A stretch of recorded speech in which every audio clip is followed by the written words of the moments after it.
Hey golfers, welcome back. So many of us are in pursuit of making better golf swings, but oftentimes before we want to make a better golf swing, we actually have to learn how to move our body a little bit better. And that's what today's going to be about. I'm going to give you three moves that you can very easily check to know if you can move a little bit better. And I'm also going to explain how those moves can affect your golf swing. So let's get you moving a little bit better so we can start playing a little bit better. Let's go.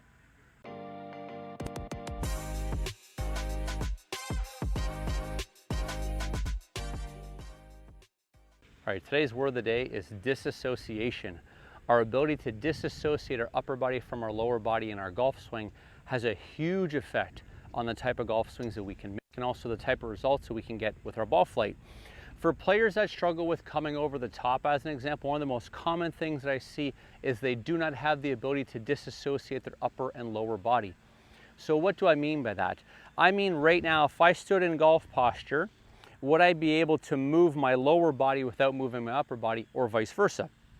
When we look at really good ball strikers, we see as they're finishing their backswing, their lower body is already starting the downswing. So what we have is we have the upper body going in that direction while the lower body is going in that direction. They are disassociated, moving in different directions at the same time.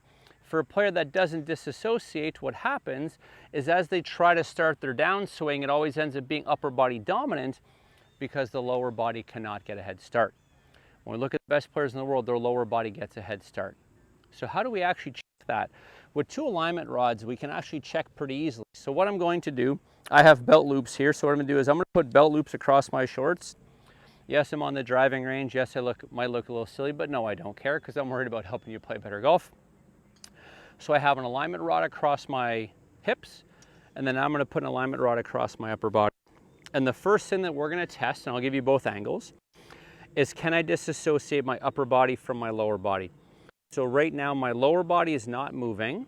I'm just trying to check to see if I can keep my lower body still while I move my upper body back and forth. I believe I can normally do it pretty easily, and a lot of you can normally do it pretty easily as well. But that's the easy one. Remember, the really good players, it's their lower body that starts first. Hey there, Coach Ryan just hopping in here for a second. I just want to say thanks for watching this video, and I have a few favors to ask. If you don't already, please make sure you subscribe to this YouTube channel. The more support, the more content I create. If you like this video, make sure you give me a little thumbs up. And if you have any questions or comments, please post them down below. I do my best to respond to every single comment. Now, last thing is make sure you hit that little bell so when I drop more videos just like this one, you're the first one to get notified. You don't miss out on any of my content. Thanks again for watching. Let's get you back to your video. So now I'm going to get set up in golf posture again. And now what I'm going to do is I'm going to keep my upper body still, and I'm going to see if I can move my lower body back and I need you to move it as fast as you can, but it's just, can we actually disassociate our lower body from our upper body? I'm going to get in golf posture here and do it again.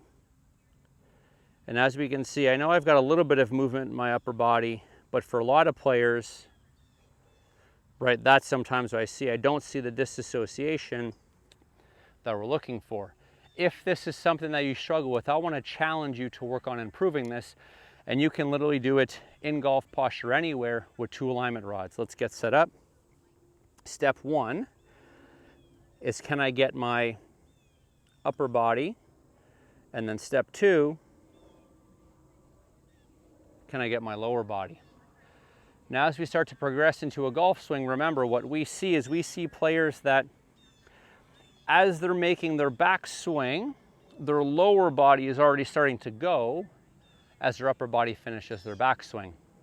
So you do those two little checks, and what you can do as a drill is make a backswing and stop, and now see, can you get your lower body to start your downswing without that upper body alignment rod moving? Right, so again, right now I know that I have a pretty good ability to disassociate my upper from lower, which is why I'm able to accomplish this. Now this might seem simple in concept, but I want you to test it.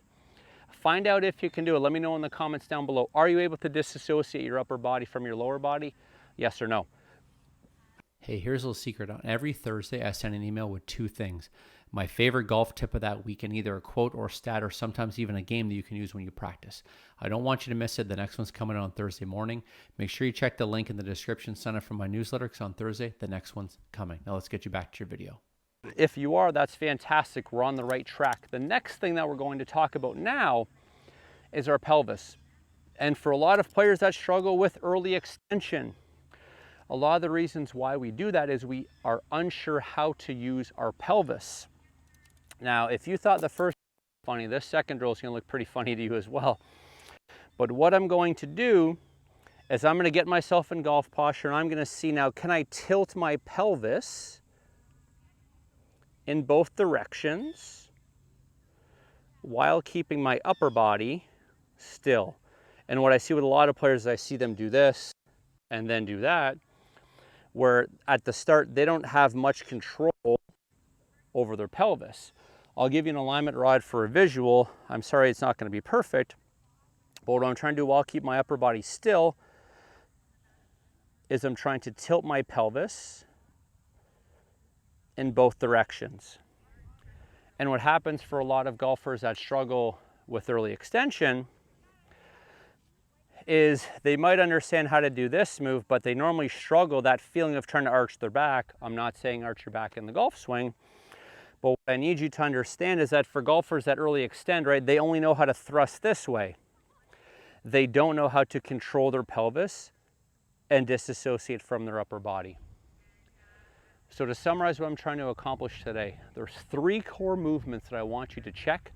And if you know if you can do them, yes or no, but also work towards starting to get some of that motor control and how to do them, I believe you can have more control of your golf swing. So, number 1, can we disassociate our upper body from our lower body? Right, for you, that's like beginner, level 1. Level 2 is, can I disassociate my lower body from my upper body? That's level 2. We'll call that, for a lot of you, that's going to be expert level. Then the third thing we're going to do is, once we're in golf posture, do we have that control of our pelvis to be able to actually arch our back and flatten our back while keeping a quiet upper body? Those are the 3 moves that I want you to work on. Post in the comments down below if you can do them. If not, there's a motor control opportunity there where if you can get your body to understand how to do those movements independently, we can help you if you struggle with things like coming over the top, early extension. Some of those things are built in because we don't have the motor control of our body. I hope that it helps. If you have any questions or comments, please post them down below. We'll see you next time. Thanks for watching.